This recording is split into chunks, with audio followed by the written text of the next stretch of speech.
Hello दोस्तों, मैं संजीव कुमार सोम class में आप सभी का स्वागत है। दोस्तों, जैसा कि हम सब जानते हैं कि इस समय हम लोगों को चैप्टर नंबर 6 चल रहा है, ठीक है, वैद्युत चुंबकीय प्रेरण। इसका 2 लेक्चर हो चुका है, ठीक है। आज के इस लेक्चर में हम लोग प्रेरित धारा और प्रेरित आवेश के बारे में काफ़ी डिटेल में स्टडी करेंगे, ठीक है। प्रेरित धारा और प्रेरित आवेश के बीच तो क्या होती है हमारी प्रेरित धारा और प्रेरित आवेश। प्रेरित धारा व प्रेरित आवेश। अब इसके बारे में काफ़ी कॉन्सेप्ट इतना इजी है, इतनी आसानी से हम आपको समझाएंगे, बिल्कुल आपको अपने दिमाग पे जोर देने की ज़रूरत ही नहीं, बहुत आसानी से, ठीक है। बहुत ही आसान तरीके से मैं इसको आपको समझाऊंगा।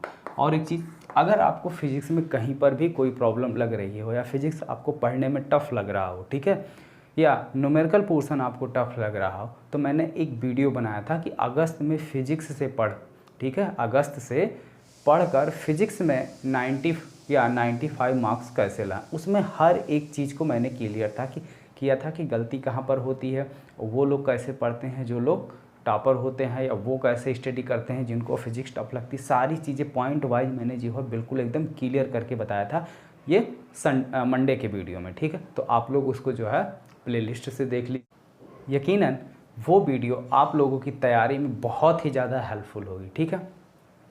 अब देखिए, प्रेरित धारा और प्रेरित आवेश।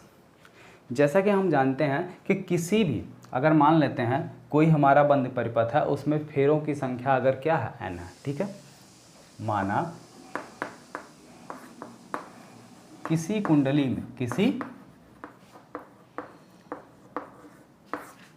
में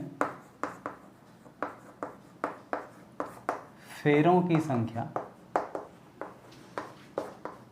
n है, तो उससे बंद, ठीक है, उससे संबंध कुल चुंबकीय फ्लक्स कितना हो जाएगा। तो चुंबकीय फ्लक्स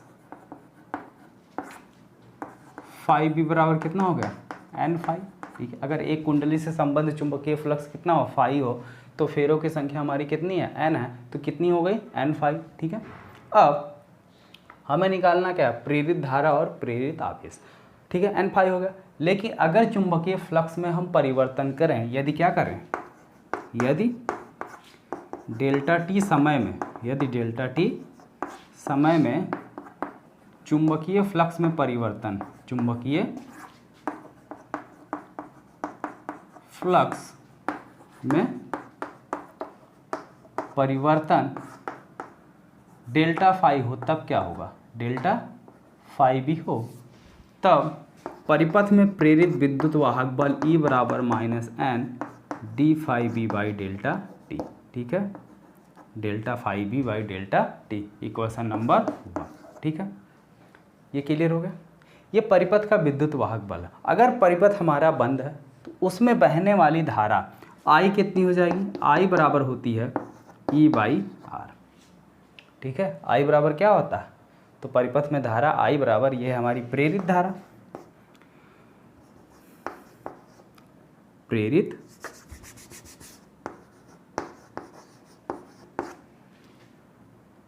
धारा I बराबर E बाई आर। E की वैल्यू रखो, E की वैल्यू कितनी है, -n delta phi B by delta T into R, ठीक है, इक्वेशन नंबर 2।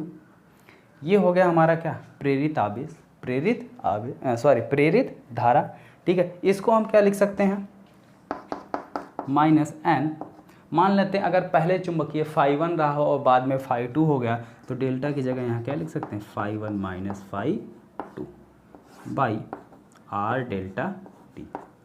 इतनी चीज़ क्लियर हुई। ये हमारी प्रेरित धारा I का फार्मूला है, ठीक है। अब आते हैं आवेश लिखना मैं भूल गया, ठीक है, आवेश पर। प्रेरित आवेश कितना होगा, आवेश Q बराबर क्या होता है, I into delta T.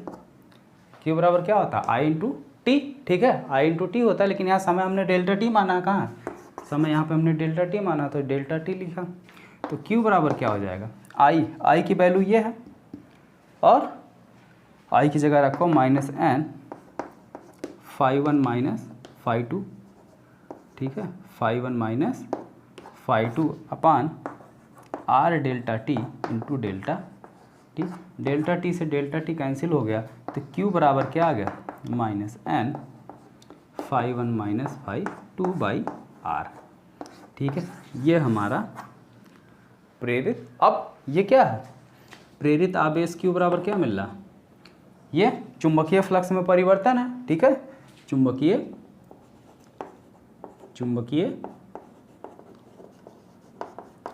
Flux में कुल परिवर्तन है, ये कुल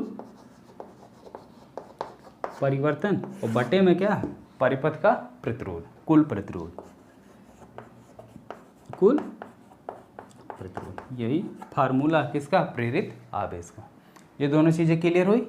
ठीक है, अब आगे देखिए अगला टॉपिक। अगला टॉपिक है कि अगर कोई हमारा गतिमान चालक है तो उस पर जो है कितना बल लगेगा, उस पर चुंबकीय बल कितना लगेगा। ठीक है, हेडिंग डालिए गतिमान चालक पर बल।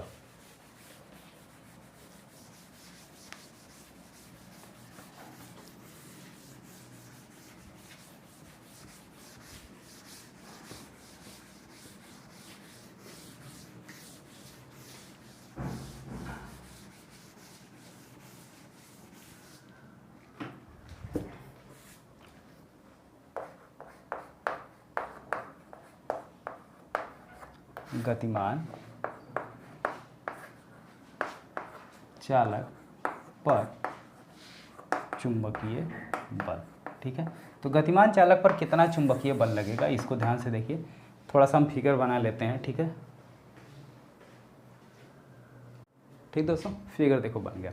अब क्या है कि गतिमान चालक पर चुंबकीय बल, ये जो हमने नीले रंग से डॉट डॉट दिखाया है, इसका मतलब कि यह है कि चुंबकीय क्षेत्र जो है वो हमारे बोर्ड के तल के लंबवत बिल्कुल नीचे की ओर है। चुंबकीय क्षेत्र का मान क्या है, बोर्ड के तल के लंबवत नीचे की ओर है।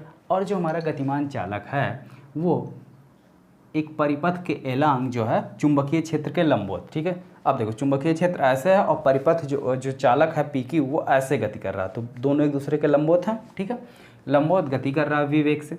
तो अब जैसा कि हम जानते हैं कि कोई भी अगर चालक तार है वो एक समान चुंबकीय क्षेत्र में है तो चुंबकीय बल उस चुंबकीय क्षेत्र उस पर एक बल आरोपित करेगा। कितना करेगा, F इजकल टू एफ यानी एफ मैग्नेटिक यानी एफ चुंबकीय इजकल टू क्या होता है, आई बी एल। ठीक है, आई बी एल, आई क्या है, बी क्या है, एल क्या है।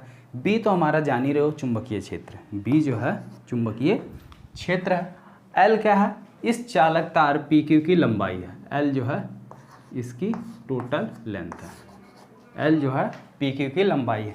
आई क्या है, अब अगर ये चालक तार हमारा किसी परिपथ के एलांग, किसी क्लोज यानी बंद परिपथ के एलांग अगर ये मूव कर रहा है, गति कर रहा है, तो उस परिपथ में एक प्रेरित धारा बहती। अब प्रेरित धारा क्यों बहेगी, जब ये मूव करेगा, गति करेगा, तो इस परिपथ के एलांग, इसके द्वारा देखो ये एक पूरा यहाँ तक अगर हम कवर करें तो ये क्या हमारा एरिया बन रहा है, क्षेत्र बन रहा है। तो इस क्षेत्र से कुछ चुंबकीय बल रेखाएं गुजर रही होंगी, जितनी चुंबकीय बल रेखाएं गुजर रही वो हमारा चुंबकीय फ्लक्स हो गया। लेकिन अगर इसको हम घटाएं बढ़ाएं, ये क्या कर रहा है, मूव कर रहा है इस वेलोसिटी से, तो क्षेत्रफल में क्या होगी, डिफरेंस आएगा, क्षेत्रफल में परिवर्तन आएगा। और जब क्षेत्रफल में परिवर्तन आएगा तो इससे संबंधित टोटल चुंबकीय फ्लक्स में परिवर्तन होगा। और जब किसी भी चीज़ के चुंबकीय फ्लक्स में परिवर्तन होता है तो उससे संबंध जो भी परिपथ होता है उस परिपथ में एक प्रेरित विद्युत धारा बहने लगती है, जिसको हमने आई से डिनोट किया। यही आई हमारी क्या है, प्रेरित विद्युत धारा है। ठीक है, इसको बना लो समीकरण नंबर 1। ठीक है, समीकरण नंबर 1। अब एक चीज़ और आपको याद होगा, अभी ज़्यादा नहीं, बस कल के वीडियो में हमने बताया था कि प्रेरित विभवांतर बी इजकल टू कितना निकला था, बी वी एल। ठीक है, ये मैंने निकाला था प्रेरित विभवांतर। ठीक है, प्रेरित विभवांतर से मुझे याद आया, किसी बच्चे ने कमेंट किया था कि सर प्रेरित विभवांतर वाला जो फार्मूला आपने ड्राइव किया है वो ज़रा आप एक बार फिर से ड्राइव कर दीजिए, मुझे समझ में नहीं आया। ठीक है, तो मुझे भी अच्छा लगता है कि जब बच्चे पढ़ते हैं और अपनी प्रॉब्लम बताते हैं कि सर मुझे यहाँ प्रॉब्लम है। ठीक है, जिसने भी किया बहुत अच्छी बात है। चलो देखो, प्रेरित विभवांतर का कॉन्सेप्ट ये जो हमने यहाँ पर लिखा है, प्रेरित विभवांतर V equal to B B L, इसको देखो हम फिर से जो है बताते हैं, बहुत ध्यान से देखिएगा। जैसे मान लीजिए ये हमारा कोई एक समान चुंबकीय क्षेत्र है। ठीक है, जो बोर्ड के तल के लंबवत नीचे की ओर कार्य कर रहा। अब इस चुंबकीय क्षेत्र में कोई हमारा छड़ पी क्यू है, ठीक है, कोई एक छड़ ले लिया हमने, ठीक है, ये हमारा चालक छड़ पी क्यू है जिसकी लंबाई एल है, ठीक है, जिसकी लंबाई क्या है, एल है, और ये बी वेग से इसमें क्या कर रहा है, गति कर रहा है, इसकी लेंथ जो है वो हो गई एल। इतनी बात क्लियर है? जिसने भी कमेंट किया था वो ध्यान से देखो, ठीक है। तो इसी तरीके से आप लोग भी कमेंट करिए, मुझे बहुत अच्छा लगता है। तो अब ये हो गया। अब ये क्या है कि चुंबकीय क्षेत्र में रखा गया छड़ हमारा, ठीक है। अब चुंबकीय क्षेत्र में रख होने की वजह से इसके अंदर जो इलेक्ट्रॉन है वो भी क्या करेंगे, वी वेलोसिटी से गति करेंगे, क्योंकि चालक हमारा जो है क्या वी वेलोसिटी से गति कर रहा है। गति करने के कारण जो पॉजिटिव चार्ज है यानी जो धनावेश है वो अपने ही स्थान में होते हैं, ठीक है, और जो ऋणावेश है वो जो है जगह छोड़कर चले आते हैं, ठीक है। तो पॉजिटिव चार्ज यहाँ हमारा नीचे, ठीक है, पॉजिटिव चार्ज नीचे नहीं आता है, ऊपर ही क्या है बना रह जाता है, और निगेटिव चार्ज जो है वो क्या आ जाता है, नीचे आ जाता है। तो अब मान लो यहाँ कहीं पॉजिटिव चार्ज एक आया और एक यहाँ निगेटिव चार्ज आ गया, ठीक है। अब देखो कॉन्सेप्ट ये है कि जब पॉजिटिव और निगेटिव जो हमारा चालक तार है इसका एक ध्रुव पॉजिटिव हो गया, दूसरा ध्रुव क्या हो गया, निगेटिव हो गया। तो अब इसके सिरे चालक तार PQ के सिरों के बीच एक वैद्युत क्षेत्र स्थापित हो जाएगा। क्या हो जाएगा, चालक PQ के सिरे के बीच, सिरों के बीच वैद्युत क्षेत्र, ठीक है, एक वैद्युत क्षेत्र स्थापित होगा, ठीक है, वैद्युत क्षेत्र E B/L। V क्या है, इसके सिरों के बीच विभवांतर है, L क्या है, इसकी लंबाई। तो इतना जो है वैद्युत क्षेत्र स्थापित हो जाएगा। क्लियर हो गया? अब चुंबकीय बल, ठीक है, ये क्या है, चालक हमारा चुंबकीय क्षेत्र में गति कर रहा है। तो चुंबकीय क्षेत्र में कोई भी, अब देखो इसमें आवेश हमारे क्या हो गए, अलग हो गए, एक पॉजिटिव दूसरा निगेटिव। तो उस पॉजिटिव और निगेटिव चार्ज पर लॉरेंज बल लगता है, ठीक है। अगर कोई भी आवेश है वो एक समान चुंबकीय क्षेत्र में गति कर रहा है तो उस पर एक लॉरेंज बल लगता है। और लॉरेंज बल कितना होता है, Fm = QVB, ठीक है, QVB। क्लियर? तो इस पर एक लॉरेंज बल लगेगा, ठीक है, Fm,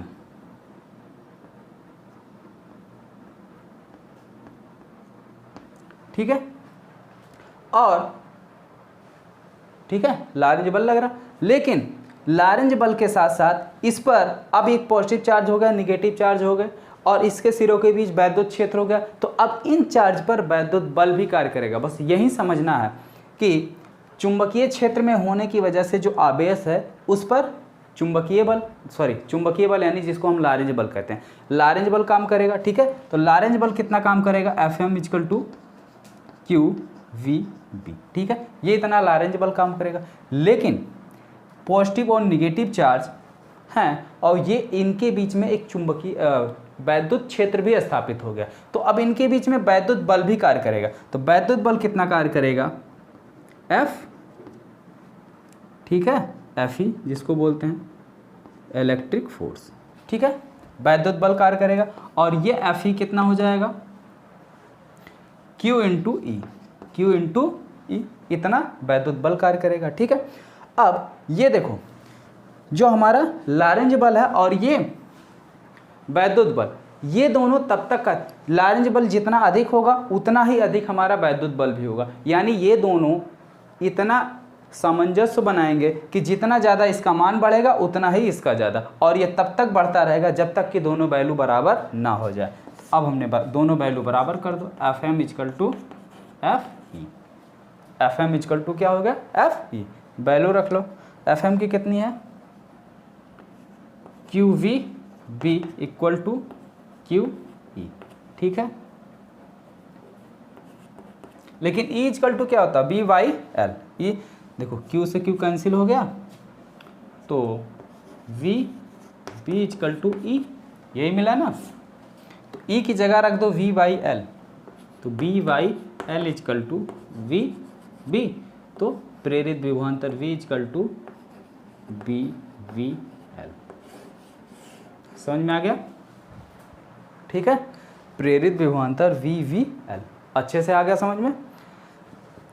बहुत ज़्यादा कॉन्सेप्ट नहीं था, बस थोड़ा सा ही देखना था कि जो चालक PQ है वो क्या है, जब चुंबकीय क्षेत्र में है तो चुंबकीय क्षेत्र में होने की वजह से चालक के अंदर जो इलेक्ट्रॉन है वो गति करने लगते हैं और जो धनावेश हैं यानी पॉजिटिव चार्ज है वो अपने स्थान पे रहते हैं। तो अब पॉजिटिव चार्ज और नेगेटिव चार्ज दोनों पर जो है लॉरेंज बल लगेगा। अब पॉजिटिव चार्ज पर लॉरेंज बल की डायरेक्शन ये है और नेगेटिव चार्ज पर लॉरेंज बल की डायरेक्शन ये है, ठीक है।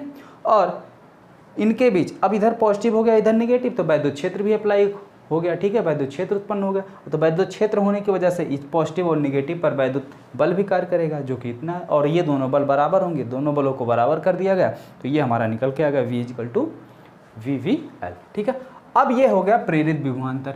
अब प्रेरित विभवांतर हो गया तो प्रेरित धारा कितनी हो जाएगी, I बराबर क्या होता है V/R, तो प्रेरित धारा कितनी हो गई BVL/R, ये हो गई प्रेरित धारा, ठीक है। तो अब हमें निकालना गतिमान आवेश पर चुंबकीय बल। अब आ जाओ पुराने टॉपिक पर। Fm बराबर कितना है IBL, यहीं पे I की वैल्यू रख लो, I की वैल्यू रख लो, वैल्यू रखो कि कितना आ जाएगा VVL/R इंटू BL, मिला क्या VV² VL²/R, ये हो गया हमारा चुंबकीय बल। कॉन्सेप्ट समझ में आया, ठीक है। अच्छे से इसको नोट कर लो, फिर इसके आगे बताते हैं। अब देखो कि ये जो चालक छड़ हमारा PQ है, इसकी गति के कारण इसमें कितनी शक्ति व्यय होगी या ऊर्जा संरक्षण, यानी शक्ति जो व्यय हो रही है उसका हमें ऊर्जा संरक्षण भी दिखाना कि जितनी एनर्जी हम उसको बाहर से दे रहे हैं वो एनर्जी उसमें मेंटेन है, कहीं ना कहीं जो है बनी हुई है। तो देखो सबसे पहली बात तो यह है कि अगर ये चालक छड़ PQ एक समान चुंबकीय क्षेत्र में गति कर रहा है तो इस पर जो है क्या चुंबकीय बल कार्य कर रहा है। चुंबकीय बल कार्य करने की वजह से चालक की जो गति है वो क्या हो जाएगी, कम हो जाएगी। लेकिन गति को मेंटेन रखने के लिए हमें बाहर से इस छड़ पर यांत्रिक कार्य करना पड़ेगा, यानी कुछ एनर्जी हमको बाहर से इसको देनी पड़ेगी जिससे इसकी गति जो है वो क्या हो जाए, मेंटेन रहे, ठीक है। तो वही चीज़ यहाँ पर मैंने लिखा, चालक छड़ PQ की एक समान गति के लिए वाह्य स्रोत द्वारा छड़ पर यांत्रिक कार्य करने की दर, यानी जो इस पर हम कार्य कर रहे हैं उसकी कार्य करने की दर P = या P यांत्रिक यानी जो वाह्य यांत्रिक हम कार्य कर रहे हैं या वाह्य सोर्स द्वारा जो एनर्जी दी जा रही, पावर दी जा रही है वो P वाह्य, ठीक है, दोनों एक ही बात हो गई। तो dW/dt, ठीक है, या ये होता है F force into velocity. F कितना है अभी भी निकाला गया, B²BL²/R इंटू V, तो ये टोटल कितना हो गया B²L²/R, ये जो है क्या है P यांत्रिक, ठीक है, वाह्य सोर्स द्वारा किया गया कार्य, ठीक है, वाह्य सोर्स द्वारा किया गया कार्य। अब हम निकाल लेते हैं कि चालक की जो तापीय ऊष्मा है, ठीक है, चालक में कितनी एनर्जी खर्च हो रही है, जितनी एनर्जी खर्च हो रही है वो इसके बराबर अगर आ गई तो हमारा ऊर्जा संरक्षण जो है कार्य करेगा। तो निकालते हैं, लिखो यहीं पे, फिगर मिटा नहीं रहे हैं क्योंकि समझने में आसानी होगी। चालक में व्यय तापीय ऊर्जा,